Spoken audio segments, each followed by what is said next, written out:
Let's just straight up get back into... Oh, maybe I should get my microphone closer to me. I don't know how much time I have right now. To be quite frank. I might have an hour. I might have several hours. I might have 10 minutes. I don't know. I know that I have time, but I don't know how much time I have. So let's try to make the most out of how little or much time we have. So yesterday we got Lysandra, that much I remember. And now I want to talk with the characters. There's gonna be even more reading. We're gonna have tons of reading. Rogue trader. Yes. Tell me about the Adeptus Sororitas. Gladly. There are none more faithful to the God Emperor than my sisters. We fight against his enemies by the will of the Holy Ecclesiarchy. I beg your pardon, Rogue Trader. Here I am talking about what every lesser noble in the Imperium knows. So what exactly are you interested in hearing about? They say the Adeptus Sororitas are the fiercest in their faith among the warriors of the Imperium. Is it true? It is. The Sisters of Battle are a fire lit by the God Emperor. They are the echo of his voice that travels through the dark expanses of the universe. We bring his wrath to heretics, mutants, and other enemies of humanity. We protect the faithful from the unholy and unhallowed. Sometimes with words, more often than not with a bolter. Are all sisters truly as faultless as you say? Even the novices of the Adeptus Sororitas are drawn from among the most worthy. Those who have taken the vows and become a full-fledged sister are the best of the best, tested by trials of body and spirit. Yes, there have been cases when a sister stumbled or showed weakness. But do not expect to hear a story of depravity or downfall from me. Each such occurrence is a great tragedy for us all. Light cannot bear the smallest speck of darkness within. And thus those who have trespassed or shown weakness of spirit are given a chance at redemption. They are called Sisters Repentia, and may the enemy tremble before her. For nothing can stop a sister of battle who yearns to be cleansed of faults and weakness. So it just sounds like the same but different. Wearing nothing but robes, no armor, eviscerator in hand. Those sisters who have once faltered find repentance on the battlefield. Their lives are seldom long, but a death in the name of purgation is a better fate than to live with a shadow in one's soul. What order are you from? Once I had completed my novitiate, I was sent to the Calixian branch of the Order of Our Martyred Lady, assigned to the Order's Pronatus. The Order's mission is vital and noble. The Sisters Pronatus protect great relics of the Imperium. We guard them, preserve them, escort them when they are brought onto the battlefield or presented for pilgrims to venerate. Pilgrim, hot pilgrim eating beans. And we seek out the relics that have been lost. Neither a coven of heretics nor the most wicked death world can deter Sisters Pronatus when their goal is to return a piece of the great legacy of the Imperium into the hands of the faithful. The Order Pronatus is not one of the Order's militant, and yet you are a trained fighter. Don't let the name deceive you. The Order's militant trains sisters to march onto the battlefield as an army. That does not make sisters who belong to the non-militant orders timid and helpless. Both the solace-bringing Sisters Hospitaller and the enlightened Sisters Dialogus know how to greet enemies of humanity. Their dialogue with heretics is usually quite short, with the last word being a bolter discharge. Yay! And my order has all the more reason to be known for the martial prowess of its sisters. We are the keepers of the Imperium's relics. What would become of our blessed hero's legacy if the Sisters Pronatus could not protect it? You said you belong to the Calexian branch of your order. What brought you to the Coronus Expanse? The Order sent me to Footfall.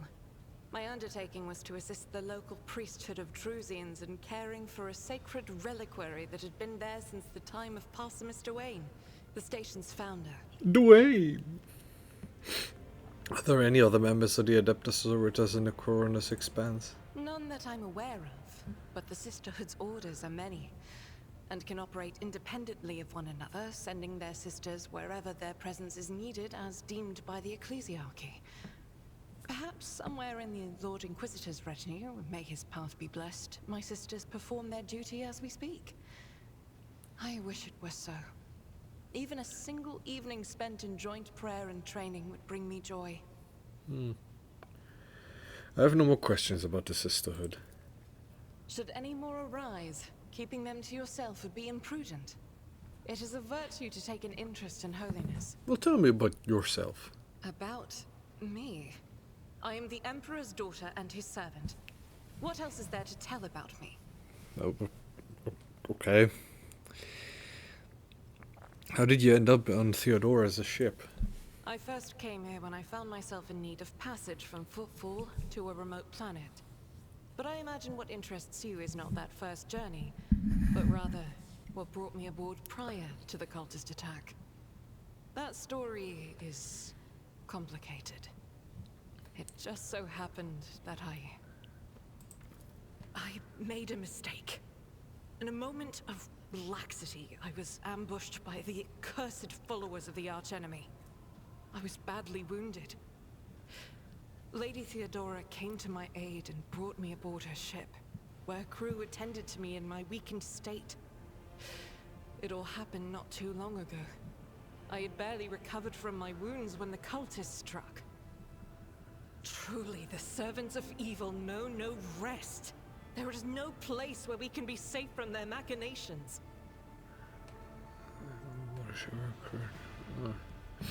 What happened to the people who wounded you? Did Theodora's men eliminate them? Sadly, they did not. Lady Theodora was in a hurry and chose not to stay on the planet. Her people took me to a ship while I was unconscious, and when I came to my senses, we were already flying away. How I pray to come face to face with those heretics once more, and it's bound to happen someday. Was it difficult for you to accept that you made a mistake? It happens even to the best of us. My mistakes are my burden to bear. I'll find a way to atone for them. I shouldn't have said that. Where did this happen? On one of the recently discovered planets in the Expanse. No one suspected that it had already been tainted by the filth of heresy. Had I known it beforehand, of course I would have been on my guard. You can go to the planet and deal with the Chaos Worshippers. The path to that planet was lost. All the knowledge is gone, along with the previous navigator. It would take immense effort and resources to rediscover the route. The heir to the von Valanci's protectorate must have plenty of other issues to deal with right now. Perhaps later, when the skies above our heads have cleared. What was it like traveling with Theodora as a ship? I hadn't been here that long. Just one journey from Footfall, and the other journey, the majority of which I spent in the confines of the Medbay. I can't tell you much about the first voyage. I was more focused on prayers and ruminations than on the people around me, or the journey itself. During the last journey, Seneschal Viserion stood out for me. He came by several times to ask about my health. He's an honorable man and a loyal servant of the Imperium. I think he is as meticulous in his inspections of the logistic systems as he is in his inquiries about the health of the occasional sister of battle aboard the ship. Hello, NG. Good day. Afternoon. Evening? Afternoon? Something like that. Rogue Trader so far is quite good. It's, it feels like, Warhammer 40k Mechanicus, but Pathfinder. Like the grid movement style is like in Mechanicus, and the fighting sort of as well. So, It's quite good so far. I like it. But not all of Theodora's people have earned my trust. You doing okay? You know who I'm talking about. There is no place for Adira Tlas among the God Emperor's faithful. I'm surprised she wasn't in league with the cultists. And I'm equally surprised by how deep heresy and treason run in this place. I'm glad we all made it through that dark hour. May the day that follows be bright. I have no more questions, thank you. As you wish. What's keeping you in my retinue? The ship was targeted by heretics, which means that my presence here and the assistance I provide to you are my sacred duty. Sooner or later, I will likely have to return to Footfall to protect its reliquary. But for now, I wish to remain a part of the Rogue Trader's crew. Suit and other stuff for what's coming. What is coming? Are you getting married? It pleased me to have a son of the Golden Throne in my crew. May the enemies of the Imperium tremble for my own sword. I enjoy your company, Agent. I hope that you remain in the crew and the ship becomes your home. You might be a use of me, so I have no problem with your presence.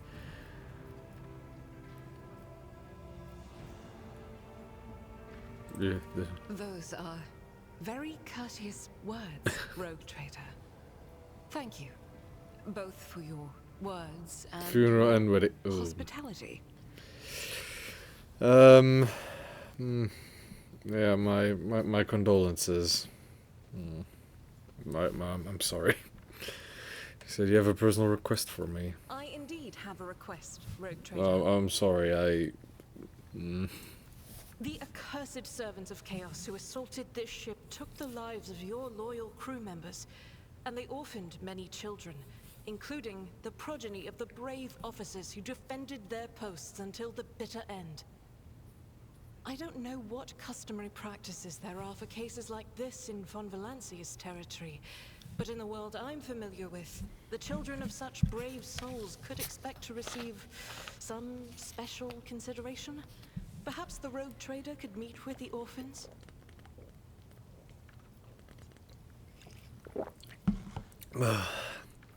What good would meeting them do? A lot. Make arrangements for a meeting worthy of a Rogue Trader. I will address the orphans with a speech. I will meet with the Northarities leader. These are the children of the people who gave their lives for the Von Valancia's dynasty. My consideration is the least that they deserve. Deliver this order on my behalf. The orphans are to be properly provided for, but a personal meeting with Rogue Trader is too much. Why, do you wish to fill these children's heads with the illusion that the world and its rulers care about them? Nah, I will meet with them. No formalities needed. I will pass on your instructions. Thank you for taking my request. For real, on guard, 100 emoji, 100 emoji. Sister Agenta is one of the blessed Adeptus, sometimes colloquially referred to as the daughters of the Emperor. Furious in both battle and prayer, the young warrior yearns to bring the light to the dark corners of the Corona's expanse. Argenta traveled on the voyage of Theodora Van Valancius. On the fateful day when the vessel was attacked by the servants of Chaos, she joined the future Lord Captain and helped repel the attack. The sister proved herself to be both a dauntless warrior and a reliable comrade in arms, ready to destroy any enemy of humanity.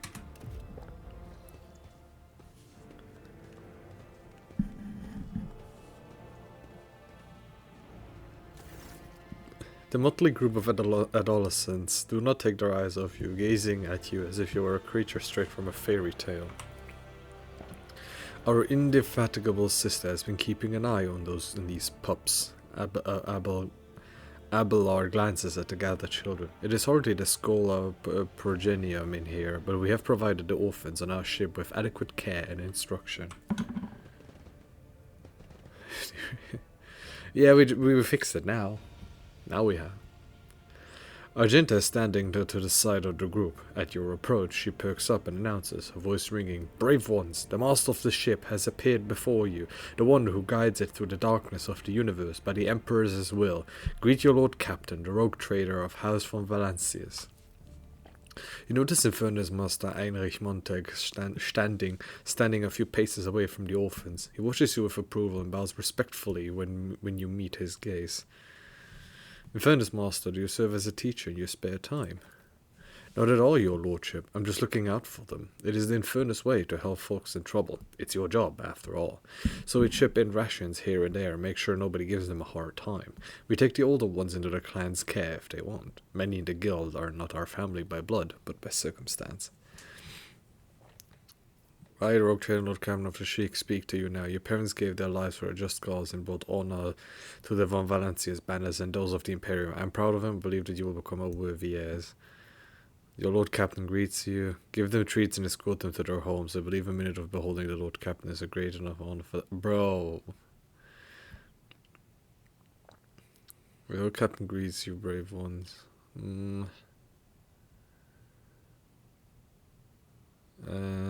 Yeah, sure. Grandly address the group then. The teenagers hang on your every word with bated breath. Only a few at the far end of the row seem sullen, particularly impressed by your speech. So what? Why should we care? Our friends and parents died in their dozens for your noble lot, and you just give us speeches. Argenta quickly turns to the boy. A flurry of emotions flashes in her dark eyes, like she wants both to calm him and scold him for his impudence. The compartment leaves much to be desired. I hope that they will be molded into worthy servants of House of Valencias. The audience is over. Punish the troublemaker, put the rest back into the base. The audience is over. In fairness, Master, since you are so concerned about the orphans, they are henceforth your clan. If it falls to you to teach them the meaning of what their parents fought and died for. If you have things to say them without fear. I will listen. Rest assured, you won't be abandoned. You will be taken care of.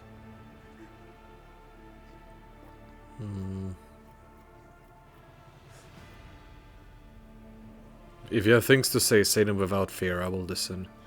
The boy smiles grimly. It doesn't matter what we say. It won't bring our parents back, and it won't change our fates either. We'll keep slaving away on this ship until we drop and die like our folks, or worse. I understand your grief and dismay. Your parents died. It's not an easy thing to go through, but they gave their lives for the truth, for the good of the whole ship, for the Imperium. Do not speak of the honorable fate with anger and disdain. When the heretics who killed your parents attacked the ship, I was there. I took command, I fought, and I repelled the assault as quickly as I could. But no war can be won without losses. You can always strive to do what is in your power. The stronger have the power to decide the fate of others. The weak either obey or die. If you seek a different lot in life, boys, save your grumbling and look for an opportunity to be above the rest. Where's the troublemaker? Put him in the bay. The compartment leaves much to be okay. The heretics who killed your parents actually. I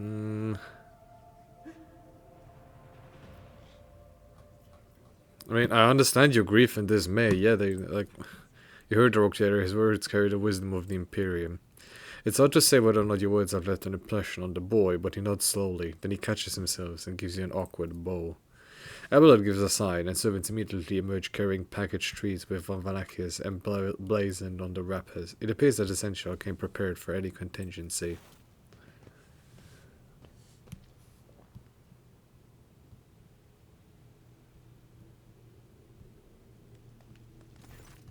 Argenta rubs her temple pensively. She smiles and offers a few more words of encouragement, then leaves the bay.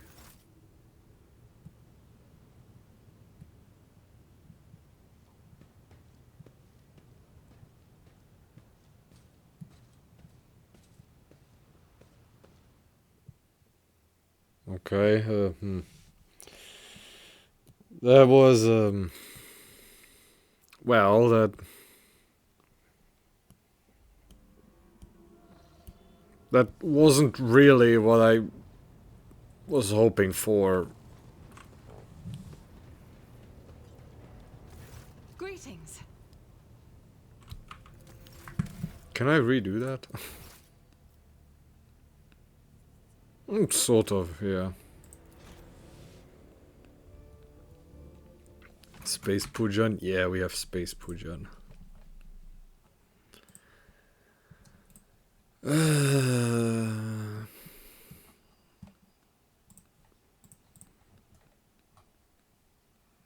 League has updated its logo. Has it? Looks the same. Where is she? I wanna talk with her again.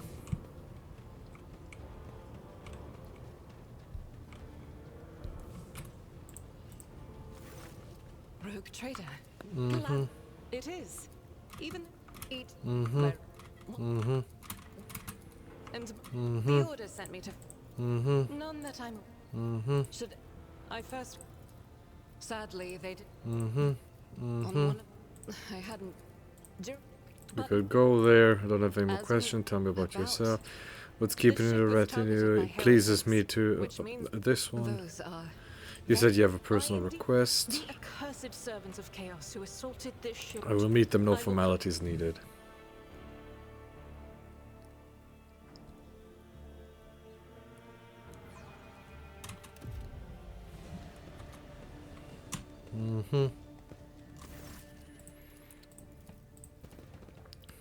Use of his teaching your spare time. Your Lord Captain greets you, brave ones. The teenagers keep staring at you. A girl who has remained close to Argenta smiles uncertainly. A skinny pale lad who tries to throw his shoulder back and stand at attention like a soldier. Only a few teenagers at the far end of the row seem sullen, not particularly impressed. Sort of a shit week here. If you have things to say, say them without fear. I will listen. Doesn't matter what we say. It would offend as much since you are so concerned about the orphans they henceforth your clan. Thank you for your trust, Lord Captain. We won't waste it. The Inferni know all about taking pride in service, courage, and self-sacrifice. We'll make true heroes out of them for you. Enric beams at the orphans, and they smile back at him with enraptured devotion. Young ones, you won't recognize them in a year or two, but they will learn to salute and speak only when permitted by the superior officer. But right now, clanning around is all they know. I interrupt the... Oh, encouraging to leave the bay. Okay. Okay, that was... Okay, that was certainly an event. Yeah, it was certainly an event, yeah. So that was her request. Yeah, that was stupid. Oh yeah, I gotta talk with everybody here. When you approach, Vigdis pulls away from fine-tuning another vox and bows her head. Lord Captain, the ship informed me of our imminent meeting. Hello, nobody. Good evening. Remind me who you are. Voxmaster Octavius Vigdis Siri Otto of the Ptoleman dynasty, the current Voxmaster serving aboard your vessel. In accordance with Seneschal's orders, I assumed this duty immediately upon the demise of the esteemed Voxmaster Septimus, who was my grandfather. What are the Voxmaster's duties?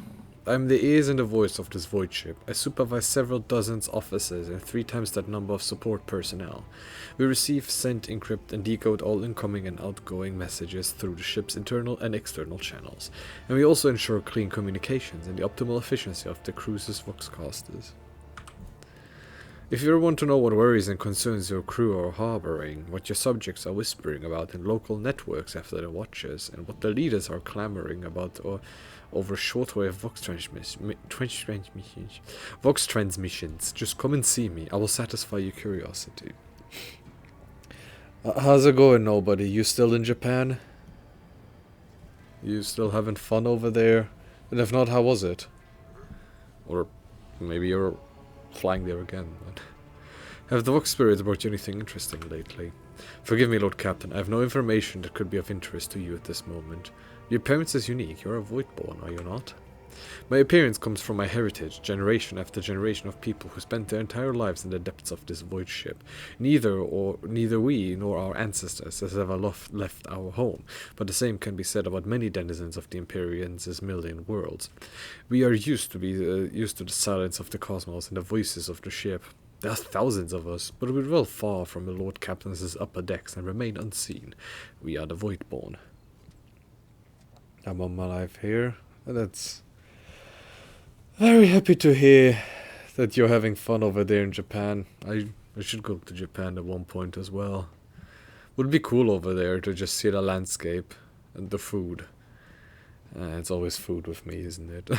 Where does the word Voidborn come from? Because we are the children born in the void between the stars, be it the womb of a traveling vessel, an orbital satellite, or a forgotten asteroid station. Low gravity, voyages through the warp, and the countless dangers of space travel, everything others hate and dread is second nature to us. Speaking interview with one of our professors too this week. Oh, an interview, you're getting a new job. Or did you just interview them for on a podcast or like an article you're writing? Tell me about the lives of the Voidborn and my crew. To us, the groans, creaks, and murmurs of the ship sound the way babbling brooks and singing birds do to world dwellers. We hear the ship breathe, know what it is feeling and thinking. We are a part of the ship, just like it is a part of us. We perform numerous functions, and there are many officers among our number. Some maintain order and prevent mutiny, others serve as shepherds and support the crew, and some devote themselves to mending the body and spirit of the vessel. Most of the Voidborn are members of Lord Voidship dynasties that bear responsibility for a certain aspect of the ship's life. For 300 years, the main branch of the Ptolemy dynasty has produced the ships as Voxmasters, and most of our subordinates come from the cadet house of the dynasty. How do you find life on the ship? Life has been quite generous to me, Lord Captain. I am the Voxmaster, and only the best in the dynasty can become one. By virtue of my skills and position, no one has ever denied me anything. Our family claims a spacious section for its demesne? What is that word? Demesne. I also enjoy long walks through the narrow and dimly lit corridors of the ship, listening to the sounds of her activity, falling asleep and waking up to the chanting of hymns, and admiring the stars beyond, of course. How do others on the ship treat you? We look, speak, and move differently from the inhabitants of the planetary world. Our way of life, traditions, and quirks frighten these people just like the darkness of the cosmos. Many believe us to be the bringers of ill fortune, and, alas, it is the Voidborn who get the blame for terrible warp phenomena during longer voyages. Vigdis hesitates before continuing. Several years ago, an unfortunate warp jump caused all of the food on board to spoil. 15 days later, a hungry and furious crew nearly massacred everyone on the lower decks, blaming us for the misfortune and hoping to restock the larders with our flesh. I would have been killed during the mutiny had Idira at last not showed up in the right place at the right time. She came to my rescue, and the scoundrels' fear of her was even greater than their fear of the Voidborn. Writing a research technical file. Oh, okay. Okay. I mean, your field is, well, what I do know about you, those fields would either be knowledge of restaurants and food, and accounting. So, must be some good paper then, if it's about food. Is your professor by any chance Gordon Ramsay? Looks as you're close friends with Idira. Webs of tiny wrinkles appear in the corners of Vigdis's eyes, the only hint that the Voxmaster is smiling. The Voidborn seldom make friends, especially among the captain's entourage. But you see, many consider Idira to be different. I am different too. We have spent plenty of time in each other's company, discussing regicide over a glass of Amasek. Except Idira changed after one incident, and we started to drift apart. The death of the Lord Captain Theodora made her withdraw even more. I do not know if Idira considers me her friend now, but we used to be very, very close. It is good I can still look after her in my own way. Perception test succeeded. Interpreting the Voxmaster's emotions based on half a face and a Vox-modulated voice is no easy task, but you managed to catch the undercurrent in Vigdis's words. The Voxmaster is not merely saddened by her rift with Idira, she is devastated by it. It's badly incompetent in the kitchen from what I've seen. It could have been. Could have been. Could have been. The Mesne is pretty much just property. Okay, so she's an expert in her field. Okay. Have you ever left the ship? Oh, I did once, and it was dreadful. It felt like the massive blue dome overhead could shatter at any moment and fall, and my bones would be crushed by the gravity. Vigdis twitches his shoulders, trying to ward off the flood of memories. The ship is my home, Lord Captain, and I would not trade it even for the bounty of 100 worlds. Well, let's return to the business then. As you wish, Captain. Connect me to the vessel's main channel. I wish to bolster the morale of my crew. Well, 90% fellowship, or chance. The Voxmaster nods obediently and presses several switches on the device she's holding. It is done, Lord Captain. You address the crew with a rousing speech and hear your voice roll through the ship, reaching even the normally quiet corners of the vessel. When the broadcast ends, you hear distant shouts of approval. I just like to imagine that,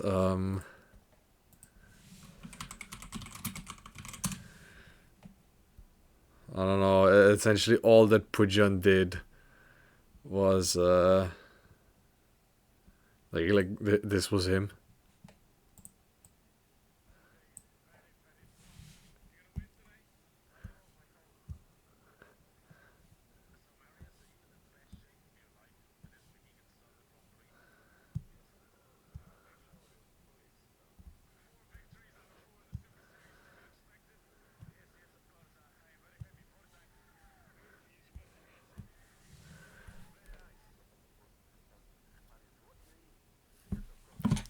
Yes, of course.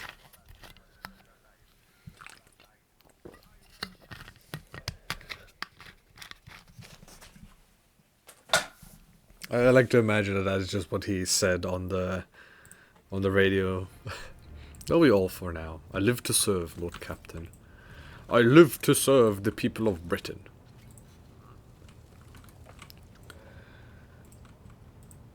Heinrich Montag. The infernus master nonchalantly lights a iho stick from a thermal cutter and spreads his arms in a welcoming gesture. Heinrich Montag, at your service. He smells of cinders and iho, his face is sooty, and his belt is laden with a number of heavy tools. You would have taken him for a labourer if it weren't for the greasy and ragged officer's uniform. He looks cool. I like him.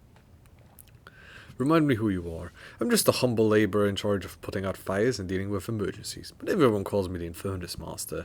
I guess this is because I answer for them with my life. With your life, you say? That's right. Picture flames roaring. All the ship's systems have failed, including the artificial gravity. Oh, before I forget this, nobody. You can, because I asked you about restaurants in New York, you can include sushi places, but they should, and this is because of my dad, they should include either a vegetarian option or offer duck and regular meat. So, essentially not sushi, or like sushi with not fish on it, because my dad just doesn't like fish, because, I don't know, whenever I eat sushi, he's like, how the fuck can you eat raw fish? And I'm just like, well, it's tasty. And it's safe to eat. You can't make out anything because of the red-hot debris, and you know an explosion is coming. It's a nightmare, but it's your job to evacuate the panicked crew, eliminate the cause of the fire, and get your compartment back in working order. Of course, the job description doesn't allow me to risk my life now, he smells sadly.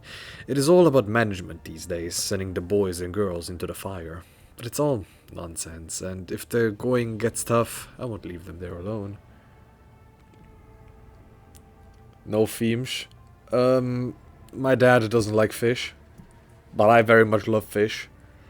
Well, specifically sushi. I really like sushi and all kinds of sushi, even sashimi as well. Yeah. It's just, yeah, because of my dad, I can't really go to most sushi places because, well, my dad doesn't like fish. That's pretty fishy. Smile. Hello, Fort Bath. Good evening. Afternoon. I mean, yeah, I'm just gonna say afternoon. I usually don't stream at this time. What kinds of emergencies does the Infernus Guild deal with? The chicken nuggets. I think I would insult the sushi chef that was there. That would be there. Also, I saw your message, Fortbath, about no one responding, and it's okay, don't worry about it. I just, well, as you guys could hear yesterday, I wasn't really in a good mood, and up until a few hours ago, that was still the case. Let's just forget about yesterday's stream, okay? Or, well, Thursday's stream, but just, yeah, I wish to not bring up yesterday and the first half of today. Anyways, what kind of emergencies does the Infernus Guild deal with? Oh, there are many. Accidents due to external factors, for example. Hits from enemy guns or collisions with hollow objects like the wreckages of other ships. There are plenty of internal causes as well, from system malfunctions and short circuits to problematic cargo. A couple of years ago, something blew up in the hold, nearly burned it to a crisp, and then there's sabotage. That Viper snake did a lot of damage to the ship. A labourer, now why are you lounging on the bridge? The simple answer is because nothing is on fire. As head of the Infernus Guild, I'm mired in the office as a routine of reports and discussions. There are several compartment upgrades and refurbishments on the agenda right now, and I have to make sure that fire safety protocols are followed everywhere. Rest assured, I'll scurry back to the technical bay to do the manual labour as soon as all the paperwork is done. I have other questions. Ready to answer them all. And you being a little too relaxed in front of your Lord Captain? Perhaps because I live under the constant threat of an agonizing death by fire, I have repressed, what's the word? Self-preservation instinct. Or maybe I just relish every minute I get to breathe iho smoke instead of cinders. I humbly apologize for my madness, Lord Captain. Henry continues to smile with a shred of embarrassment. Take the iho stick from Einrik and drop off. You're an interesting person, Einrik. Nah, I can't take his iho stick, nah. Wait, does Pujan smoke? And do you know if Pujan smokes? I know Pujan took drugs once, but I don't know. It probably doesn't smoke, right? I would assume he wouldn't, because, well, but he did take Triana. This is fine, I enjoy having formal conversations. I'm glad you feel that way. Life is too short to waste it on ceremonies. It is better to present yourself as you are, immediately. How did you come to be in service of the Van Valakias dynasty? He's a meth addict. No, I don't think Pujan is a meth addict. He Not in the usual way. My ancestors wronged yours and were appointed Inferni as a result. Hard labor, deadly risks, plenty of opportunities to atone. Those criminals have been dead for generations. They are still serving their time. Maybe we'll find redemption one day. He doesn't smoke? Okay. Tell me more about the Infernus Guild. What interests you the most? Our duty, our state-of-the-art equipment, or our vibrant traditions? How is the guild organized? The Infernus service is split into different brigades according to duties. The heart of the guild are, of course, our liquidators. One second.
Right, sorry about that.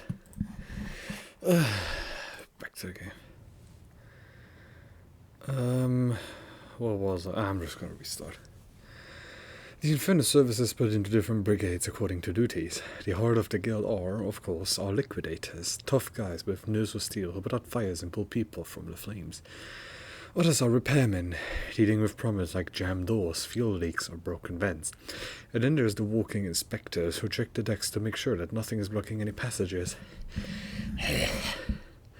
Or access to communication lines. State-of-the-art equipment, that sounds interesting. The Infernus Master smiles guiltily. That was a bit of a stretch, I'm sorry. There is no state-of-the-art equipment. The risks of ruining it in a fire are too great. We get by using human resources. We get by using human resources and the most common items available. Respirators, fire extinguishers, and flame-retardant uniforms. Let's face it, the lives of the Inferni are not worth much. It's more important that we save the machines and minimize damage to the ship. What traditions? We have plenty of those, like the reminders. Henrich rolls up his sleeve, revealing a tattoo inscribed over an old burn mark. When you survive a particularly hopeless accident, you get a tattoo on your scar. You can always tell an experienced Infernus by their ink. It's like a badge of honor of sorts. Well, tell me about your reminders then. He points to a tattoo on his right forearm. His one is from a time plasma leak. This is from the time plasma leaked from the outer aft circuit. Imagine yourself clinging to the hull outside, thermal cut in one hand, a magnetic clamp in other. Azure flames burst from the breach, the kind that can incinerate you in a second. All that separates you from death is a flimsy rope and a void suit more ancient than holy terror. And yet the price I paid was nothing compared to my comrades. He slowly moves the augmented fingers on his right hand. Okay. As for this one, he looks, look he directs at his left hand is full of bitterness. I got this one in the ammo depot where my wife Elsinora died. There was a fire, and the flames were getting close to the ammunition. And I don't mean autogun rounds. These were macro cannon shells. We put out the fire as best we could, but we were losing. Suddenly, Elsie took my hand, kissed me, and then ran straight into the blaze and activated the emergency blast door. We stayed outside while she vented to the compartment. Henrik gives a tender smile, gazing at the smoke. It was quite a story. I'm sorry for your loss, man. He nods gratefully and takes another puff. I have learned all I need. What shall we talk about? Well, that's it for now. Never let the fire go out, Lord Captain. I mean, no. Henrik hurriedly waves his hands. It's just a stupid geld in joke. Seriously, if you've seen Infernus next to a naked flame, run. Okay. I haven't talked with Master Helmsman Ravor. Or Raver, but I want to call him Ravor. Where is Ravor? Is he bridge offices? Oh, there he is. The tall man before you appears to be woven from tendons and muscle. Blue veins snake under his white, almost dove-colored skin, and his scalp and chin are covered in cropped white hair. His neck and shoulders are wrapped in wires that hint at the presence of neuroconnectors under his uniform.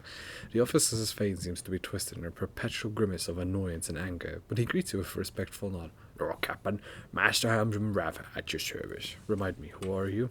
I'm the Master Helmsman, Lord Captain. I stand at the wheel of this here tub, your vessel, and bar commands that the idiots who tend to its related systems. In layman's terms, I'm the one who stops us from running into an asteroid or a disrupted gravitational wave when we're traveling through the void. You control the ship in real space.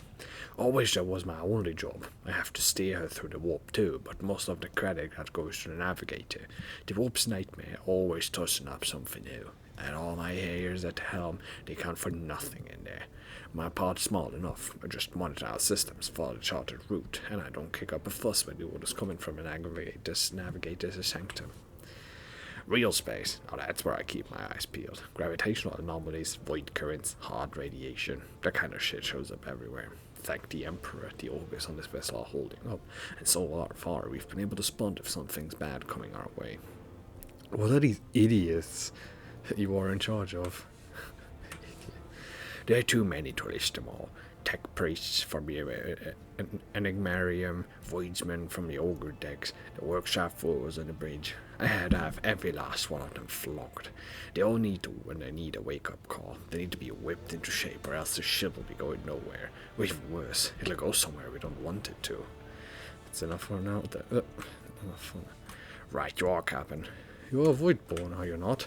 That I am. Born into a helmsman clan in the bowels of a chartist's vessel. Studied the family trade until I was 15. Then my entire clan was butchered in a mutiny by lower hold scum.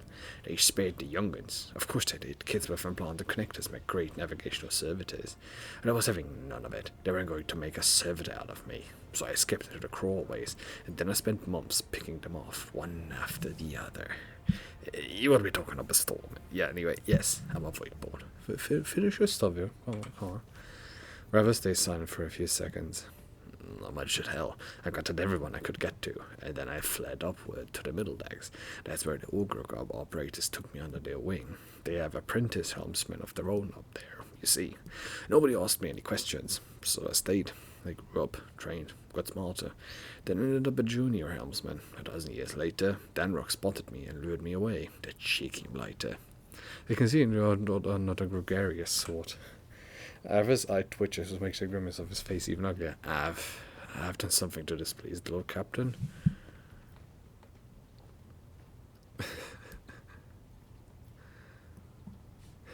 On the contrary, you're the first person on the bridge who was not tripping over themselves to lick my boots. The helmsman perpetually twisted mouth twitches as he trying to smile. It looks sinister and friendly. Oh yeah? Well, I'm pleasantly surprised myself that you aren't having me flogged for insubordination. Will wonders never cease? Ever points at the cables around himself. Connecting wires. Once they go into the control panel, I become one with the ship. Except the bloody cogs messed up the wire stimulus injectors and connectors when they implanted them. They twisted the wires the wrong way or burned something in my noggin. Anyway, I can't sleep. It just doesn't happen anymore. It's been 30 years of non-stop stimulants and a splitting headache. So you'll forgive me for not all smiles, Lord Captain. Hey, all good. Tell me about the Voidborn. Rather, Vincent rubs his temple. Lord Captain, I mean no disrespect, but you're too better to find someone with a knack for conversation like Tolman to the Voxmaster. I ain't the talking type. I just get the ship where she needs to go. Best that folks stick to what they do best. I want to see his... Oh, I like him. He's cool. What can you tell me about the other officers? Good for nothing wasters, that's what they are. Each and every one. Take generous Danrock, that highborn weasel. He fawns over the officers, but some of the deals he makes would get him burned alive. He drags other people into his scheme so they can take the fall for him too.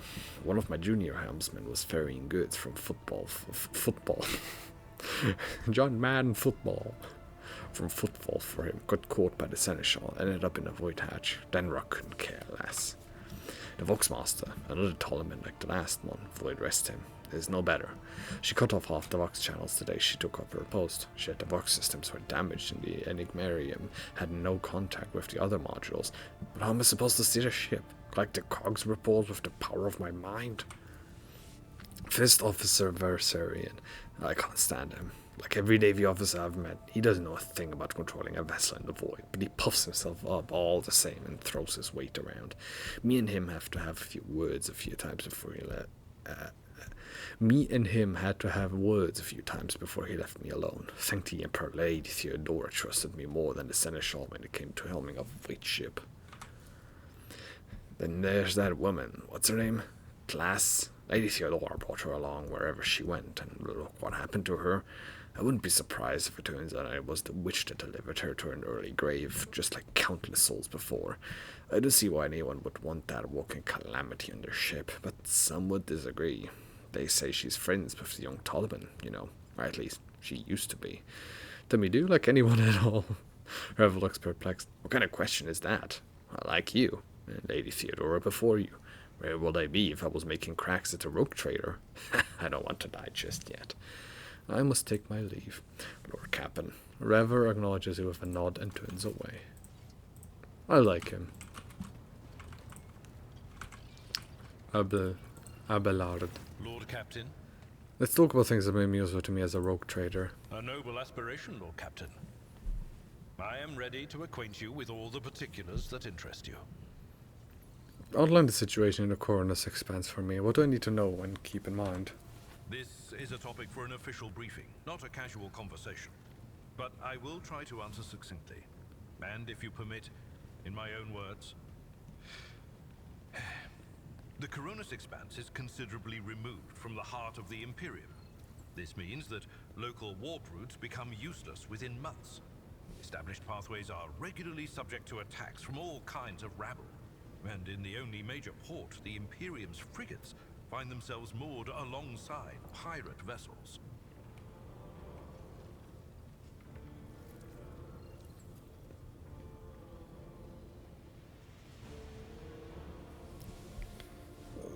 Continue. Until recently, the Coronis Expanse could hardly have been called a region of the Imperium. The situation has changed with the arrival of the Lord Inquisitor, but not by much. This place operates under its own rules, you see. More radical, so to speak. But ones that allow for a non-standard approach where there is a promise of victory.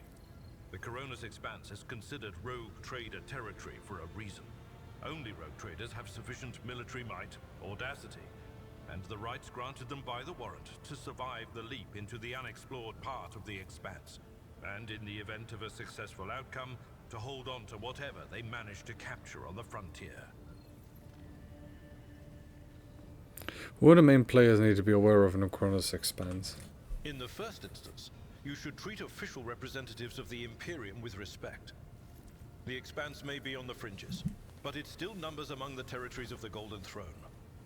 The arrival of the Lord Inquisitor has turned the Coronis Expanse into a less wild and uncontrolled region, to the regret of some individuals who had grown inured to the local lawlessness. Rogue traders such as yourself are also servants of the Imperium. They have been accorded special rights and powers. They wield immense authority within their territory, and they enjoy absolute respect in other parts of the Expanse. The most powerful of them are Caligos Winterscale and Incendia Bastal Chorda. Tread carefully when dealing with either of them. If we are to speak of unclaimed territory, which is what Footfall is, among the scum that dwells on that handful of asteroids, there are 3 factions that wield considerable influence in the sector. The first is the Kazbalaka Mission, organized crime in its most primitive form. It holds sway over the Liege of Footfall, and has links to rogue trader Winterscale. The second faction is an offshoot of our shining ecclesiarchy, followers of St. Drusus. They are actively building their forces, and hold influence over rogue trader Chorda. And finally, the third faction, the Explorators, a wing of the Adeptus Mechanicus. They are willing to die and kill for the secrets of the ancient technological heresies that are hidden among the stars of the Coronis Expanse. Conrad, our previous master, whispers. What can you tell me about his betrayal? What do you think he'll do next? You know, Lord Captain, I am no admirer of fine art. But when we next find ourselves in a civilized port, with time to spare, I will promptly find an artist and commission a portrait of the individual to whom you refer, with a hole between the eyes. Conrad Voigtveer. That he committed his treachery and escaped with his life was an unforgivable oversight. We both served Lord Captain Theodora for many years, and we never saw eye to eye. He was brash. He was never afraid of assuming responsibility, and he willingly took on difficult tasks. I am loath to admit it, but the Von Valancius Protectorate continues to reap the fruits of his labors to this day. His service always garnered my respect. But everything else about him made me want to wring the neck of that two-faced snake. If you are taking comfort in the thought that we will hear no more of Conrad, prepare to be disappointed. You thwarted his plans, his meticulously plotted and nurtured treachery. He is sure to attempt to strike at you, and he will use his contacts and knowledge of the Protectorate to do so. The only question, Lord Captain, is whether you will be able to anticipate his next steps. Oh, I like his portrait. That's all for now. As you wish, Lord Captain. I'd like to know more about my seneschal. As you wish, Lord Captain. What would you like to know? Tell me about yourself. What were you before you became Theodora as a seneschal? I used to be an officer in the Navis Imperialis. No. A used to be is not quite right. It was not simply a job. It was my calling, the essence of my life. I was proud to serve Lord Captain Theodora, but in my heart and mind, I'm still an officer of the Imperium. I met Lord Captain Theodora on a mission where the Imperial Navy was providing reinforcement to the rogue traders' army on one of the frontier worlds. Our acquaintance was not easy. Working with people outside the Navy hierarchy has never been my strong suit. It was to my great surprise then, that after the mission's completion, I received a referral to leave my service in the Navy and join the rogue traders' personal council. Oh. It was a difficult choice for me. But I saw in the offer a chance to serve the interests of humanity even more effectively than in the Navis Imperialis. You do not need me to tell you just how remarkable a person Lord Captain Theodora was. I recognized her at once as a true leader and formidable creative force. One who had built a protectorate amidst the dangers and wildness of the Expanse. Leaving the Imperial Navy is far from easy. Why were you permitted to quit your post? You could say there was no one among the naval command who was willing to impede the wishes of the rogue trader. To do so would be to risk their own position and their relationship with Theodora. Well, the Lord Captain possessed certain contacts in the Imperial Navy. Contacts which she used to request help during the conflict on the border world. And which enabled her to make me an offer that resulted in my joining her retinue. The Navis Imperialis is an ancient institution with its own mandates and muster lists. On occasion, in the heat of an official briefing, or an informal discussion, I violated those rules, determined to press my point. It is challenging to choose the words to accurately express my opinion on a situation or the actions of others that do not sound overly scathing or confrontational. Many in command were inclined to view my manner of speaking as unbefitting a person of my rank. So he often talked his mind, and because of that... Okay, so... Now you talk about Theodora, I'm beginning to think you were in love with her. What? Lord Captain, any allegations of improper feelings or unsanctioned relations are utterly baseless and bordering on the insulting. Utterly baseless. Yes. Do you have a family? I am a widower. I am a father of 4, and if my information is not outdated, a grandfather of 11. My family lives on Dargonus. None of my children express any eagerness or aptitude for serving aboard ship, and I would hardly have insisted that they follow in my footsteps. Okay, now essentially telling him so you're in love with her is kind of super insulting. Thank you, I have no more questions. Of course. You can call me by my first name if you wish. I thank you for the honor, but I must decline. As a former military officer, I believe in the importance of order in all things, including the chain of command. You are the Lord Captain, my direct superior. I am not prepared to address you in any way other than as regulation dictates. Alright, please take that stick out of your ass, but sure. I must take my leave. Until next time, Seneschal. Lord Captain. Okay, this guy. The High Factotum Yenris Dunrock greets you with a cool smile and a merry sound of bowl. Pleasure to see you, Lord Captain. How may I be of assistance?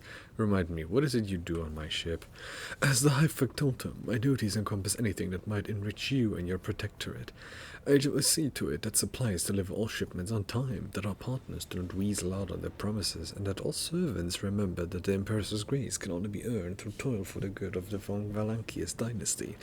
I also make arrangements to ensure that our hold receives less than thorough inspections by port customs officers, and I find bias for whatever you wish to sell. And of course, I ensure that the protectorates as world prepare their tithe in a timely fashion. Let none ever say in my lifetime that the dynasty has disgraced itself with a late payment of the sacred tribute. God, he looks so... Yes. And you come to serve the von Valancius dynasty. I come from Dargonus, your lordship. I have been a subject of your dynasty since birth, and have always strived to be the use of the great rogue trader. Alas, it was not my fate to be the primary heir of my own family, due to my being 15th in line for the title, so I decided not to stand in the way of those behind me, in case they attempted to shorten their waiting list at my expense. Generous let out an almost kindly chuckle. While my brothers and sisters schemed against one another, I studied the exact sciences and mastered bookkeeping, the greatest art of the adeptus administratum. I must admit that the accumulation of wealth, something one can control, is far more exciting than hunting, carousing, and the other traditional amusements of my noble peers. What was it like working with Theodora? Oh, now that's a tricky question, your lordship. What do you ask it of everyone, knowing they risk losing their heads should they slip a careless remark about your predecessor? I shall put it thus. Working with Lady Theodora was never boring and always profitable.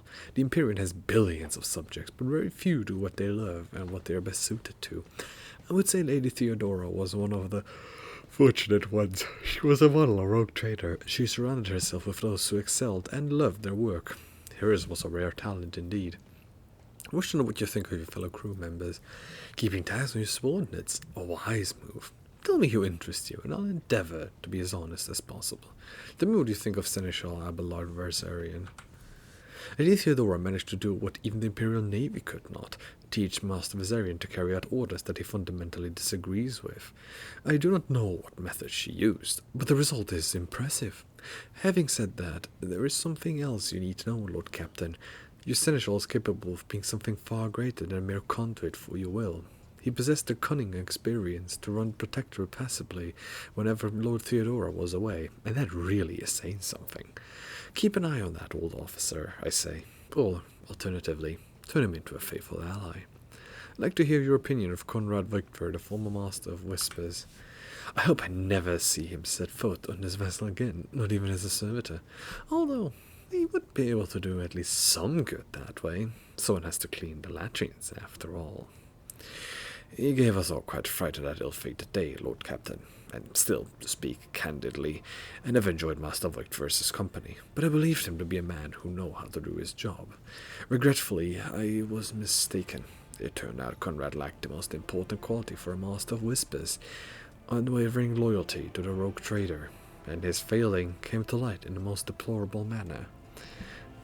What do you have to say about Voxmaster Vigdis Tolman? Ah yes, the Voidborn. You know, in my family, we used such creatures as quarry when we went hunting. Mutants are the bane of humanity, an unseen tumor that threatens to end us all. But I digress. In the brief time Tolman has spent in post as Voxmaster, I have not noticed any significant flaws in her character, or anything that would make me question her professional qualities. Needless to say, she is very diligent, as is any Voidborn seeking to earn their master's affection. I believe you can trust in her skills and loyalty. I wish to talk something else. I want to know more about the people who buy our plunder. Of course, Lord Captain. Who interests you exactly? We most often deal with the followers of Saint Drusus, the explorators, the Casbelica mission, or, Emperor forgive us, the Fellowship of the Void. What do the followers of the Saint Drusus acquire from us? The Drusians still hope to bring the Coronus expanse into the warm embrace of the faith, just as their flock hopes to receive the aid of the Drusian missionaries. Each crate of food, shipment of clothes, or box of medicine marked with your seal is the sign of a rogue trader himself believes in the sect's future success. Reverend Hieronymus is the first among the Drusians, and is often seen in Footfalls' grand atrium, a gloomy fellow, but some almost believe him to be a saint. They go more about the explorators. Members of the explorator cognizance fleet, which has been roaming the Coronus expanse for a good while now, Omnissiah knows what they are hoping to find, but their acolytes regularly show up on inhabited worlds, seeking bits of sacred knowledge, tracking down mechanical relics, and sniffing out Xeno artifacts, if truth be told. Supposedly, they want to save the ignorant rabble from corruption. A tech priest named Opticon 22 does business with us on the fleet's behalf. He can be found at the docks of Footfall. An interesting Casbelica mission. Masters of the cold trade, immoral criminals, and notorious crooks to the last man. The mission is but one branch of this mafia gang that has taken the root in the Calixis sector. You can do business with them as long as you take the necessary precautions. They are led by Vladaim Tokara, who recently appointed himself Liege of Footfall. Of course, he is a trusted ally of rogue trader Winterscale, but he will not refuse you, honor of the Emperor's anointed. If you wish to talk to Vladaim, look for him in the Liege's palace on Footfall. What is the Fellowship of the Void?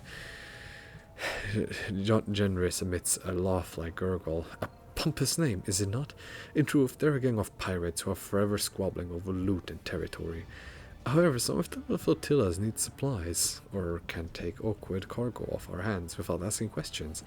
Of course, there's always a risk that these criminals will change their mind and attempt to board us instead, but so far our macro cannons have managed to keep them in line. They say Riza Calvaria speaks on the Fellowship's behalf. The Adeptus Amescius on Footfall is rumored to be her favorite haunt. Why are we giving away our spoils to these people in the first place? To profit from them, of course. All of the things you will find during expeditions are complete junk to one such as yourself, but the less fortunate and affluent servants of the Emperor think them treasures, especially when they are bestowed by the great rogue trader himself. Drusian fanatics and pirate cutthroats, Casbelica dealers and explorators, none will refuse our help in these dark and trying times, and there may come a time when we shall be the ones requiring aid, and it would be beneficial to have allies willing to provide it. I suggest we change the topic. Certainly, Lord Captain. My retinue and I are in need of training. I will show you our sparring chambers at once. Okay. You sure you want to reset all progress and select archetypes? Ew, no. Okay. Okay, then who else? Yenris Denrock. Oh, the Zauerbach. Where is Mr. Zauerbach?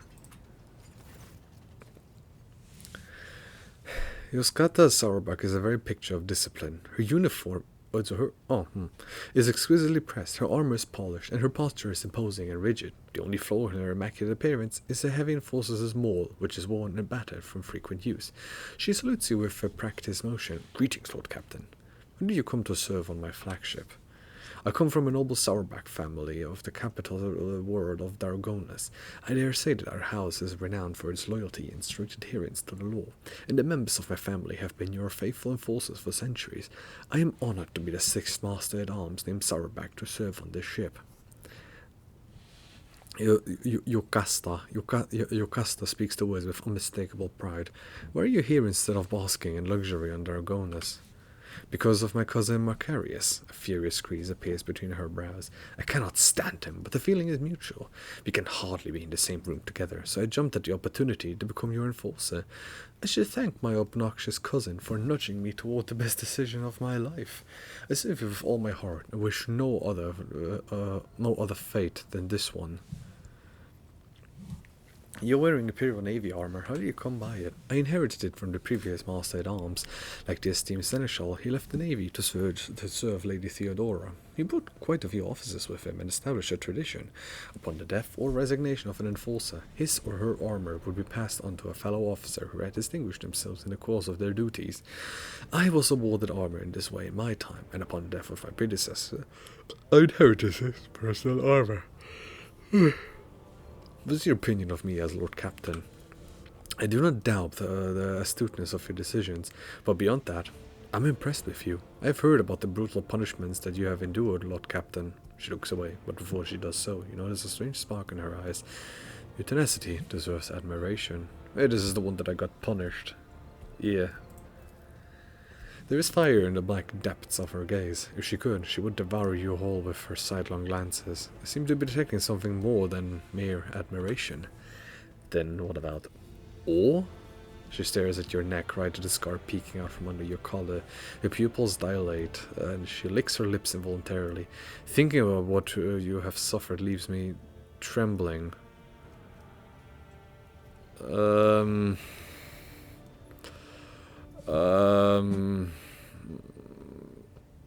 It's cool, but your lust is revolting. Stop right now. Of course, Lord Captain. She forces herself to look at you again, and this time you could only see impassivity in her eyes. I want to know what you think about the other officers. I do not trust them, but I do not trust anyone. Mistress Tolman has too much power, and will surely be tempted to start deciding for herself what information to share with the crew on your behalf and what to withhold. Rever is closely intertwined with the ship's systems, which opens up plenty of opportunities for sabotage. He must be watched. As for Denrock, forgive me, but a man of his size and habits cannot help but steal. Oh, what can you tell me about Abelard? The Seneschal is a model of competence and fidelity, and all the officers and enforcers look up to him with gratitude. A grimace of fierce devotion takes a hold of Sarabax's face before she abruptly grits her teeth and continues. It is all the more distressing to see that the years have not been kind to the deeply respected master Versarian.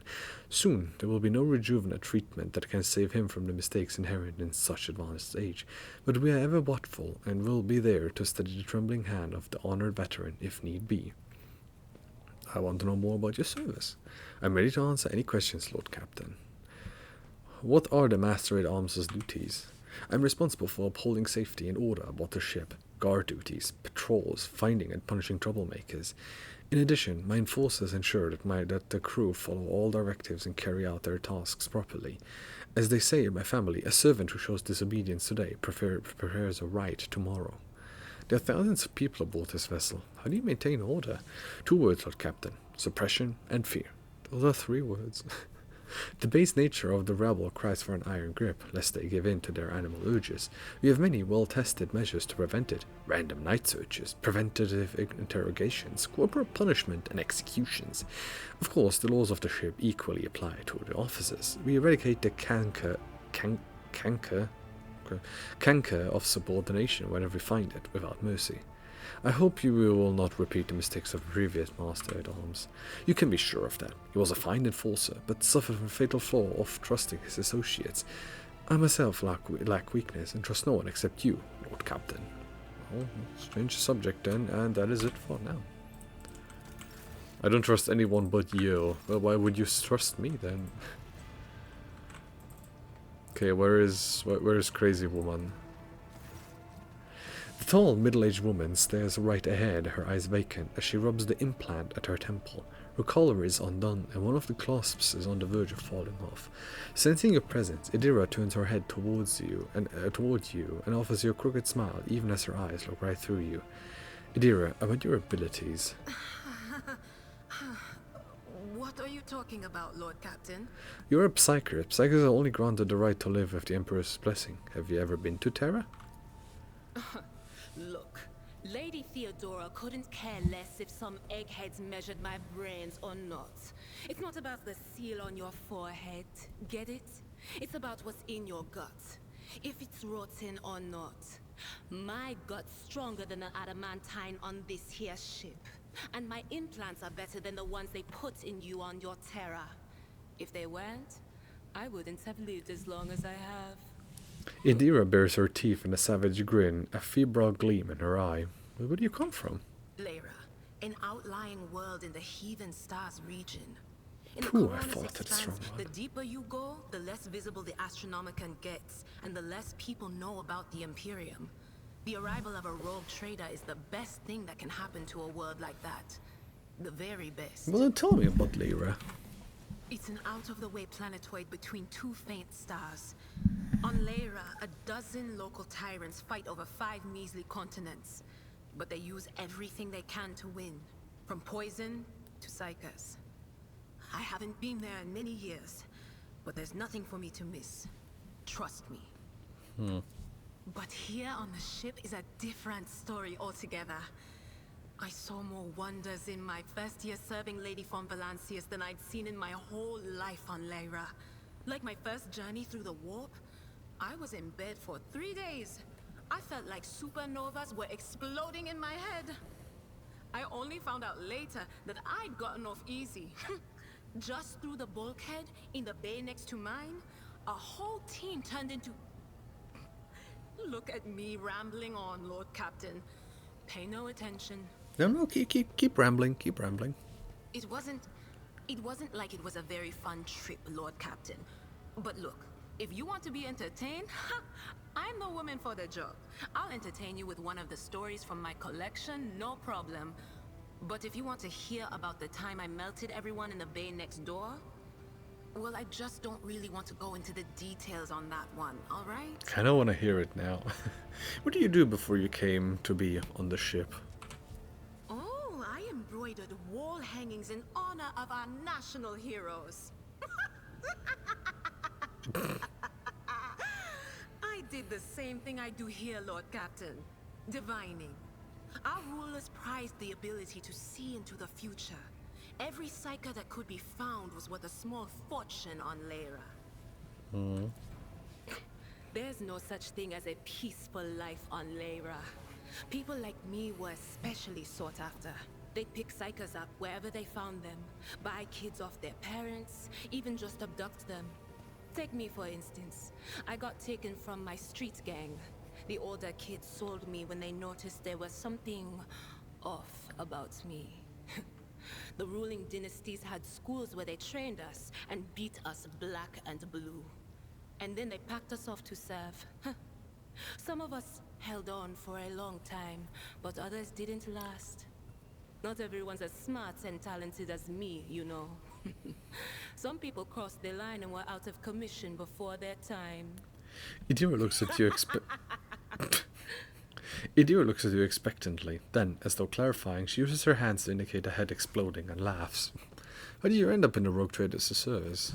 Theodora von Valancius paid a visit to the ruler I was serving at the time. I don't know what the visit was for, and it's no business of mine anyway. I can still remember the way the voices in my head changed when I looked at her. They were practically screaming. She had so much behind her, and plenty ahead of her too. And as I gawped at her, all of a sudden I heard a whisper. A hint, a suggestion, nothing more. But I know the difference between idle chatter and a real threat. I seized my chance and approached Theodora. I managed to whisper a couple of words in her ear before the wardens dragged me away. They beat me and locked me up. No wonder. It wasn't my place to converse with outsiders. And then, Theodora's people came for me. They broke down the wall, butchered their guards. Also, I could tell them my warning in full. So, I said the rest, but I didn't want to go back to my old life. And so I entered the service of the von Valancius dynasty. Have you ever been off the ship? I mean, before she got on, but... A few times. Not many. And if I think about it, why would I want to? I've got everything I need here. All the whispers I hear are familiar ones. They almost feel like family. And if I want to hear about the nightmares off the ship, I can. After some Amisek. But don't go getting the wrong idea. If I have to, I'll follow you to the edge of the galaxy. Good. Let's talk about something else. Of course, Lord Captain. What's it like being a psyker? Lord Captain, forgive me. But it would be like talking to a person born blind about colors. I could spend hours explaining, but it wouldn't make any sense to you. I still want to hear it. Every psyker feels their connection with the warp in their own way. One person might see spots and shadows out of the corner of their eye. Another feels fingers running down their spine. As for me, I've got a door in my head. One that's open just a crack. There's no way to close it, no matter how hard I try. I've just had to get used to the whispers from the other side. When I need to use it for work, I listen in more closely. But I usually just try not to notice it. How do you live with this whispering in your head? Training, habit, and a little Amasek and a couple other things you can get on the lower decks. If you put all those together, it makes things bearable. Sometimes I even wonder if I'm imagining half the voices I hear. You know, when life on board gets a little boring. Better than listening to the living, anyhow. What would happen if your door burst open? Well, if the door opens, that means somebody's planning to come in, right? But screw them. They're not coming through. Trust me. I know how to keep my valuable head locked up tight. Aren't you afraid of losing control? Only losers who are afraid of their own gift lose control. Or idiots who never figure out what they are before it's too late. Or little kids who want to play around with their shiny new toy. If you don't know the limits of your abilities, or you're always bouncing around in your own head, that's a recipe for disaster. Can you see my future? All right. That's what I'm here for, after all. So, I'm just going to lean on that door in my head a little more, prick up my ears, and listen to what the warp's got to say about you. If you'll allow it, I can listen right now. Sure. All right. Let's hear what they're whispering about you.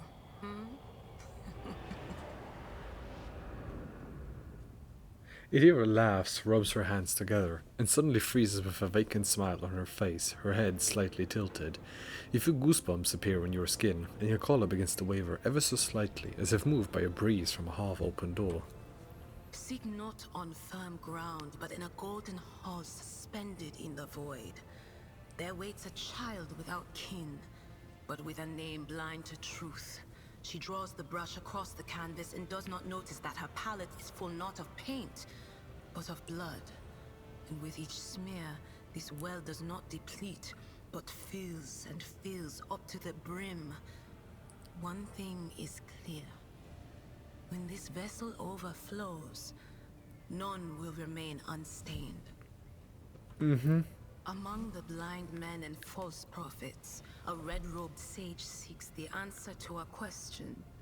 He does not know that it is not the answer he must seek, but the question that will draw everything into focus. Will you help him, rogue trader? But mark that sometimes ignorance is sweeter than oblivion.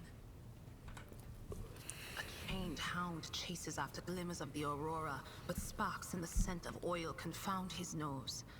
A chain trails after him. What will happen if you pick it up? Will you become his master, or merely another beast in the pack of his true lord? Is she talking about the DLCs? The glow of dawn bursts forth from its prison.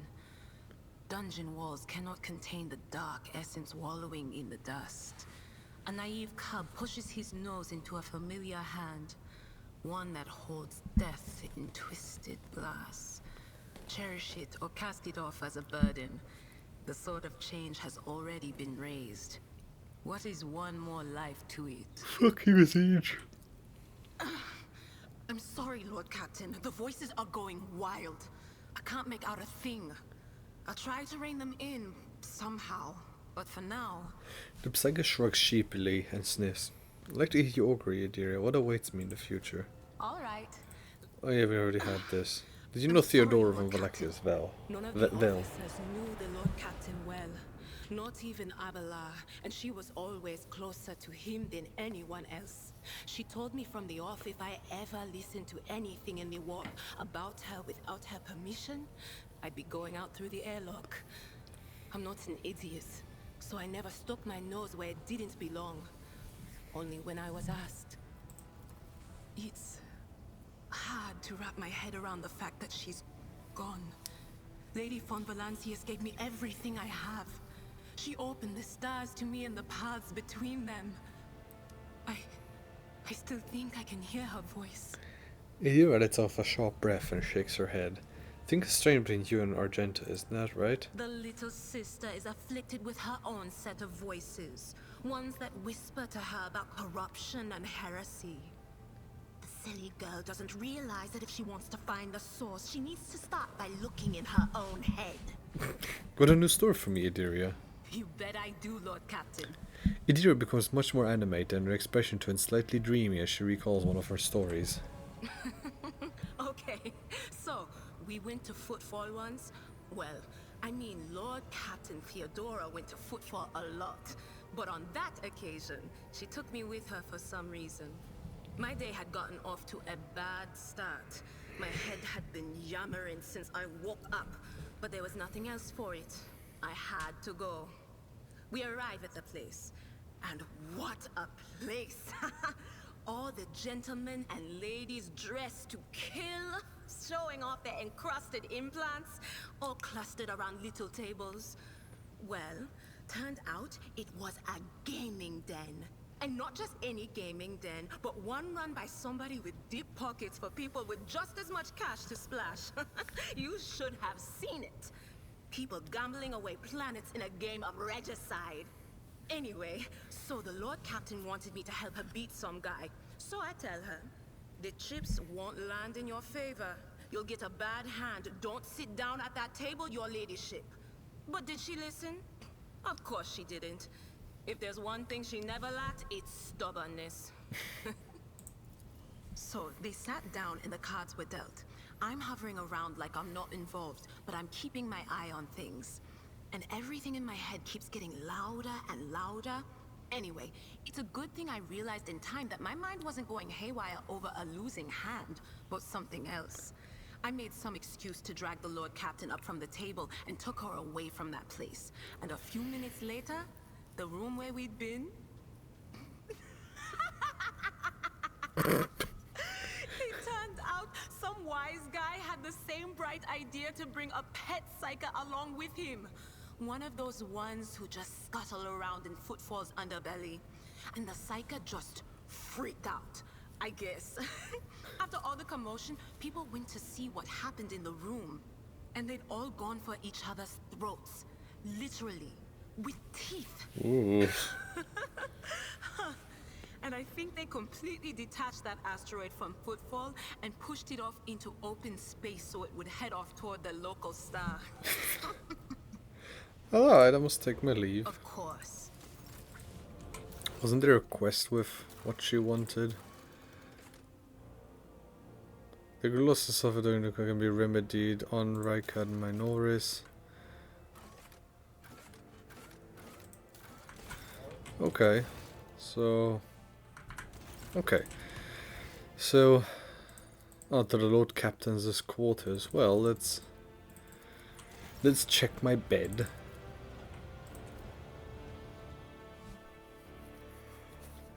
So these are Pujan's quarters. Well, very empty, and we still have her up there. This majestic portrait, painted by skilled artists, greets guests who have been granted permission to enter Lord Captain's quarters. The hefty tome contains schematics of the flagship of House of Valachius, in addition to a plethora of notes, copies of reports, and other documents. Okay, that's... The coat of arms of House of Valachius is crowned with the text of the Oath of Rogue Traders, the Emperor's faithful servants. Okay.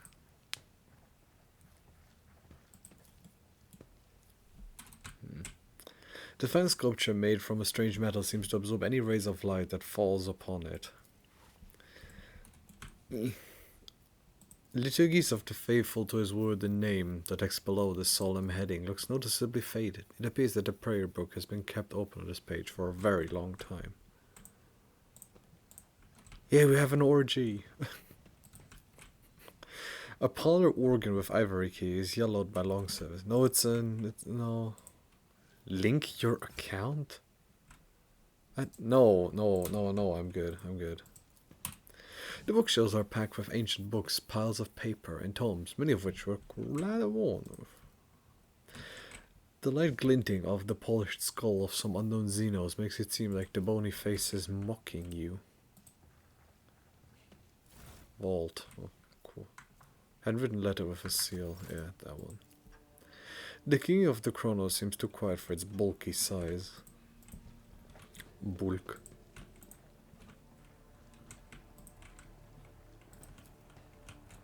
Beyond the glass, the distant stars glimmer in the darkness of endless space, filling you with an odd sense of dread. Change appearance? Nah, I'm good. Who the fuck are you? Would you like to take a bath, your lordship? Sure. Pujan taking a bath. Hey, yo.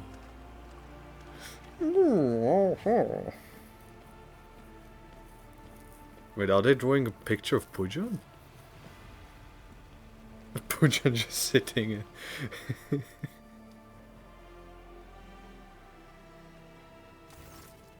The soothing water caresses your senses, and your grateful muscles welcome a chance to rest. A pleasant languor spreads through your body as you allow yourself a moment of quiet relaxation. Relax and close your eyes. The tension slowly retreats as you bring yourself to complete stillness, joint by joint, muscle by muscle, pore by pore. Before long, you have surrendered the bastion of your body to the bliss of oblivion. Troubles, worries, loss, such things do not belong in this newly established dominion of tranquility. They are only the infinite waters of weightlessness, in which, stripped of all things superficial, the mind of Mariusz Pudzianowski von Valancius drifts in silent bliss. In this unconscious mind, what fills this consciousness? Thoughts of his monumental duty to the Emperor, such duty cannot be fulfilled through service and death, for such is the price of humanity's victory in an everlasting war. Thoughts of those who keep him afloat in these waters, who will drown, who will emerge to pull the surface. Thinks about the price paid for power, the inconsistent pedal, or a desperate desire to lose himself in the precious moments of peace and quiet before they are gone. For the Emperor, of course. The sacrifice of the many paves the way to a triumphant future for the Titan that is the protector of the Imperium. It is a heavy burden to be ground beneath his feet, but it is glorious to serve such a rigorous purpose in unity. This moment of serenity soon fades. The body reclaims the mind, binding it once more to the familiar shell of flesh, sinew, and bone. I wish to see someone from my retinue. Argenta, I wish to know what the Sisters of Battle do in their spare time. At once. Mariusz Pudzianowski, are you conditioning your body with water treatments? How commendable! Allow me to share some of the water exercises I learned at the Schola Progenium. Argenta does not wait for a reply, but immediately launches into a series of detailed instructions. But I do not. Argenta, hold on a moment. Perfect. Perfect. Argenta briskly explains how to stretch your muscles correctly. She makes you repeat each exercise multiple times as she teaches you the best way to do bends and squats. Her eyes are alight with righteous fire and her voice rings out with conviction. She shows the same dedication to completing each exercise as she does to destroying heretics. The sister is tireless. It is a challenge to keep up with her unrelenting pace, but you refuse to accept defeat. Your muscles are starting to ache by the time you finish the exercises, but your body feels invigorated. Yeah, of course, Pudzian has 65 athletics. Argenta wipes the sweat from her brow with an air of satisfaction. Good work, Mariusz Pudzianowski. A healthy body is like a finely tuned bolter, a worthy instrument of his will. I will take my leave now, rest, and recover your strength. You are alone once more. The Master of Absolution stands by the ready, patiently awaiting your command. I'm done. You feel revitalized. It was truly an experience worthy of a rogue trader. The water's calming murmurs and the warm steam feel inexplicably deceptive. A moment of weakness and rest promises nothing but danger. Oh, there's loot. I missed loot. Walk here. Oh, I missed. Cracked data slate. The final transactions with the chart test are complete. The theory reckoning is now fully equipped. This object has been loaded above the containment. Oh, okay. More goods. Unfinished letter. His chagrin is irrelevant. Victor's mistake cost me too much. Years of work, tremendous resources, all wasted. He has failed at what he was supposed to be reproachable at, uncovering spies, and this one was a senior officer. I'm not about to discard him. Conrad has served me for too long for his removal to go painlessly for the Protectorate. Besides, he is no fool. He could not have seriously expected to become the next in the von Valachius line when his skills and talents as Master Whispers are so valuable. Let his disinheritance serve as a humiliating but instructive lesson from which he may learn. Cool.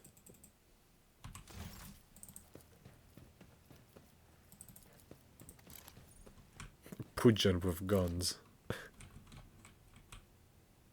Pudzian with guns feels wrong. I want a two-handed axe or hammer. Do we do a hammer this time? Kind of feel like a hammer would be cool. To another compartment. Jesus Christ, we're gonna be doing nothing but exploring on this vessel.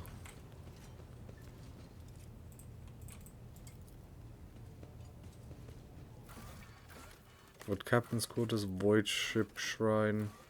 I'll go to the Void Trip Shrine. What? Choose party members. Ui. When the game is like, hey, choose whoever you want, that feels like there's a battle coming. The gun still had a gun still had. Oh, what the fuck? Oh, there's some cool swords. Challenge for me? Confessor Adalbert. Confessor Adalbert, a plump, rosy-cheeked old man, is lighting candles, taking his time with each. Glints of fire dance on his heavy golden aquila, and his sky-blue eyes as he addresses you, smiling. The Emperor protects your lordship. Are you here to pray, or have mundane matters brought you to me? There is an incredibly profound quality to his voice, and he speaks with mesmerizing timbre. Remind me, what is it you do on my ship? I am the ship's confessor, your lordship. No vessel that abides by the Imperium's laws can sail the void without a spiritual guide. Even a smaller-sized ship that does not have a member of the ecclesiary on board entrusts all matters of faith to a layperson who is staunch adherent to her creed. A rogue trader's flagship, naturally, is expected to have a confessor who comes from a line of his reverend servants. I am such a one. I am entrusted with caring for the reliquary chapel and dynasty crypt. I also conduct liturgies, consecrate the ship's bay, and strengthen the crew's hearts whenever dark hour is upon us, lest any among them falter in the face of the horrors lurking in the darkness and fail in their duty. Well, tell me about the dynastic crypt. Every rogue trader takes care to maintain an appropriate place of repose on board their flagship. For the capital may change with the passing of centuries, but the vessel of the Empress anointed serves them for millennia. It is more than just a symbol of the dynasty's authority. It is the source of its power. The Lord Captain's seat in the void, whence they reign over their many lands. The Von Valenki's crypt is where rogue traders and their most loyal servants are laid to rest. As the ship's confessor, I perform the ritual rites of burial and remembrance for those on her dead. Adalbert lets out a heavy sigh. It never occurred to this old man that he might have to send Lady Theodora on her final journey, but all is the Empress's will. I'd like to find out more about this place. I could talk about the reliquary chapel for hours. Well, maybe don't. Is this the only place of worship on the ship? Why, no, there are multiple sancta on every deck, where your subjects pray fervently, and the clergy keeps a close watch on the firmness of their faith. This, on the other hand, he gestures around at the glittering reliquary, is the holiest of holy places, where only the noblest among your servants are permitted to set foot. I want those on other decks to be able to partake of this exuberance as well. You know what? Let's have a space for only the big boys. Where does this collection of secret relics come from? Every relic we have was either arduously tracked down by our ancestors, captured in battle against the faithless, or received as a gift for glorious deeds. A show of loyalty to the Emperor that speaks for itself, does it not? He makes no effort to conceal his pride. Pardon me. For our part, we keep the precious relics intact and undisturbed as we conduct liturgies and perform rites. Initiate Zeke is especially diligent in his care for the relics. Though he is of common stock, he earned his position through dedication and piety. Well, I have other questions. I would like to hear the Imperium's tenets from you. In a voice brimming with solemnity, Adalbert begins. Every man and woman has their place in the order he created, and this order must be followed and the will of one's superiors obeyed. Beware of witches, for they have been stained by the warp. Persecute mutants, for they are perversions of the human form, and hate the accursed Xenos. The Imperial Creed prescribes being wary of psychics, but Imperium needs them. You are right. Without the astropaths, we are deaf and blind, and there are many other psychics laboring for the good of humanity. That is their place within the Emperor's design, but only those among them who accept his light and have been authorized. Idira goes contemptuously. For once in your life, you could just admit that it doesn't take a tongue callous from prayer to handle the warp's dangers. The ecclesiary tells us to persecute mutants, but an exception was made for navigators. The Navis Nobilite are different from us humans, but their differences are a blessing. They are noble servants of the Imperium who help humanity expand its galactic domain. Do not see that as a higher purpose that pleases the Emperor. Among the Adeptus Mechanicus, the Emperor is known as the Omnissiah. They have their own form of worship. Do they truly share our beliefs? Oh, certainly. Different likenesses of the Emperor and ways of worshipping him can be found across the Imperium's words, but we all believe in the one. That will suffice for now. You are positively beaming with joy. A priest like you is a rare sight. Adalbert laughs good-naturedly. A fair observation. Everyone knows that the clergy must maintain a stern appearance to inspire fear and awe in their flock. His mirth fades, giving way to a pensive gravitas. The truth is that my clan and I experienced a great hardship. I cannot explain how it is I am standing before you, and now except by his will. How could one be anything but joyful, knowing that they were served by the Emperor? What did happen to your clan? I was scarcely more than a scarcely more than a child when the malady struck our cabins. First would come the fever, then the unlucky victim would start retching blood. After that, it would melt away like candle. Only the youngest survived, myself among them. He smiles feebly. But now my family is growing, and I'm grateful for each new life that replaces one loss. Still, you gentlemen may adversely affect the flock's faith. An accurate observation from our Lord, who knows the importance of strong faith on his ship. The gentleness you speak of is skin deep. On the inside, my faith and spirit are pure adamantine. Decades instructing the crew and fighting the dangers of the void, and the warp have required nothing less. My resolve in the face of the monstrous threats we face must always be 100-fold firmer than that of my flock. I have other topics to discuss. Did Lady Theodora come here often?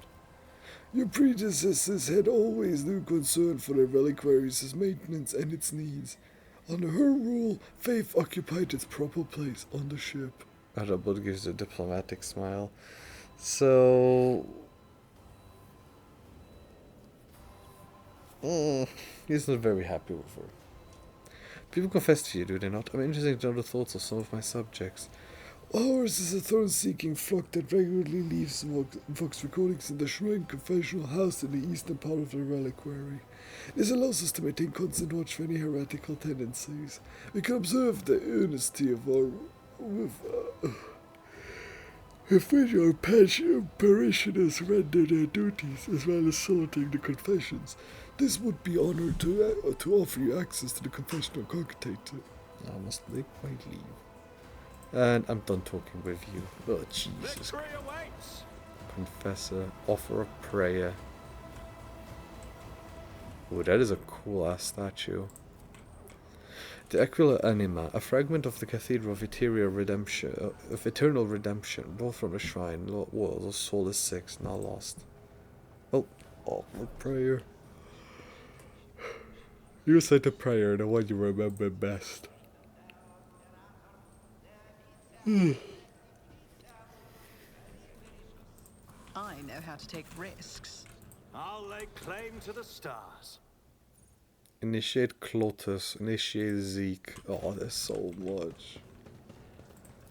What is this? The Rex Regalia, the partially restored blade of Zethudas the Earnest, a missionary who decimated the abominable Xenos and fell in the deathly battle against the unrighteous. The machine in the shrine currently emit low hum as it proceeds. Oh yeah, okay. Eklotus. A lanky inmate is leaning over the cogitator, an expression of extreme mental effort on his face, his fish-like round eyes peering into the screen. Grant me understanding, master, grant me wisdom. He winces as you approach. Your lordship, how can I be of service? Who are you? What do you do here? I am Clotus, junior cleric. I sold recordings from the Shrine Confessional to pass on to higher-ranking clergy. Well, tell me more about this confessional. Our parishioners come here to repent, to share their innermost thoughts and observations to their neighbours. The sacred machine records all confessions and alters their voices beyond recognition. Is there a way to find out who made which confession? There is not. Clotus shakes his head resolutely. I would not mind the usefulness of it. The first prototype wasn't anonymous, so the confessions might as well have been carbon copies of each other. Everyone was impeccably diligent and pious and whatnot, but as soon as the machine spirit started keeping the name secret, the parishioners opened up. Good thinking, make it anonymous, keep up the fine work. I will endeavor to do so, your honor, your lordship. I have other questions. It appears you are having difficulties. Nothing escapes your lordship's notice, and as it so happens, I am struggling to categorize 3 peculiar confessions. I wouldn't have dared to tell you about them, but I think they may have been left by senior officers, which would make this matter of the highest order, one that is far beyond the meager understanding.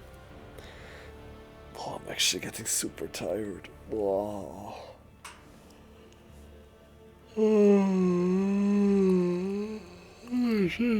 Why? These confessions, you see, are far from being examples of pious conformity. I dread the very thought of dissent or heresy poisoning the minds of some of the most eminent members of the crew, but I cannot change what I heard. He bows his head in reverence. I cannot share this with anyone but the Emperor's anointed, nor can I allow anyone but your lordship to listen to these messages protected by the secrecy of confession. What makes you think these confessions were made by senior officers? These parishioners are well spoken, meaning they are used to addressing an audience. Perhaps they would be officers and are vested with power. And, well, after categorizing so many confessions, I've learned to notice the subtle differences between them. Well, let me hear them. The initiate steps aside, putting the cogitator at your disposal. Recording 12 FL2. Alleged dissent, impious doubt. One question has troubled me for years. Why are some destined to perish in the warp, while others must go on living and preserve the memory of the dead? Worthier and more luminous souls have been lost, and yet I'm still here. Light static is distorting the recording, but you're confident that the speaker is male. Well, what about 134 DU, alleged theft of ship property? The orphans on the ship have already been provided with the bare essentials, but every so often I consider increasing their rations and ordering more sets of clothes for them.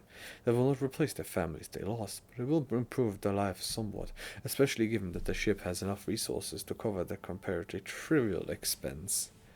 Despite the poor sound quality, you determine the voice to be male.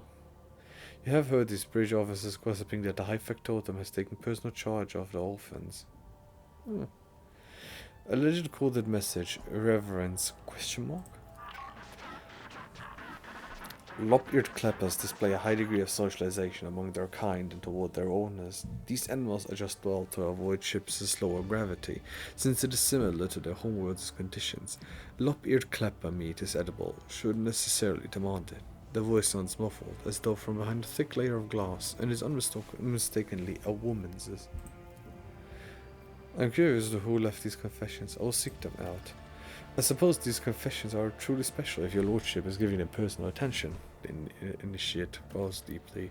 Never would I have imagined a rogue trader himself coming to my aid. Regarding your confession sorting algorithm, have you come up with something, lordship? Okay, I will leave you to your concerns. Oh god. Yeah, I think I might have to actually end. My eyes are... I can't focus on the screen. Isaac, the motion of the young prefects is out of their color. The Emperor protects your lordship. How may I be of service? Who are you? Initiate Zeke, your lordship. I recite prayers and help confess this Adalbert with the rites. What is this relic next to you? The initiate looks over at the sarcophagus. The skeleton within is clutching an orb made of many light, tightly fitted hoops covered in glyphs. A mysterious object, but undeniably a holy one. It was donated by a group of pilgrims who studied the legacy of the great missionary Nadine Alenikov. They believed there was something inside that only someone truly righteous was meant to have. One of the pilgrims was so desperate to witness the moment of the orb's opening that they bequeathed their body to us. Do you have any idea on how to open this orb? One of your predecessors was the last to attempt solving this relic's mystery. It happened a long time ago, before Theodora was born. That's all I know. Why not just disassemble it? To damage a sacred relic is an unthinkable crime, and to use force to bypass the test of wisdom and faith it contains is terrible blasphemy. Open the reliquary. I'm going to try to solve the mystery of the orb. Mystery of the druids. The initiate opens the lock and hands you the orb. Someone has already moved the hoops around, trying to arrange the letters into meaningful sentences. It will only take a few more rotations for the orb to split cleanly into 4 parts, each with its own question. The answer should presumably be formed. Should be formed using adjoining hoops. Form the question in the orb's first quarter. My light reaches everywhere. The greedy will see me in gold, the scholars in humanity's cradle, but only the righteous will see me with their souls. My light reaches everywhere. The greedy will see me in gold, the scholars in humanity's cradle, but only the righteous will see me within their souls. Phew.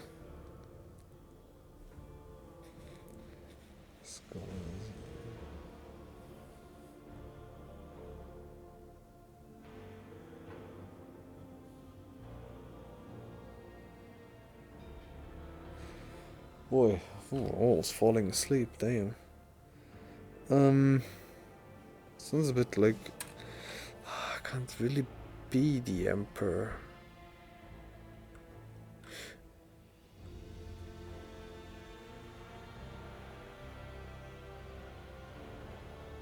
A killer? For better or worse, something clicks inside the orb. I'll take care of this. I'm not up for it. Nah, I need to end the stream. I'm actually falling asleep. Why? I don't even know why. Just all of a sudden, a wave of tiredness hit me, and I can barely read. So this was a very boring stream. Stream.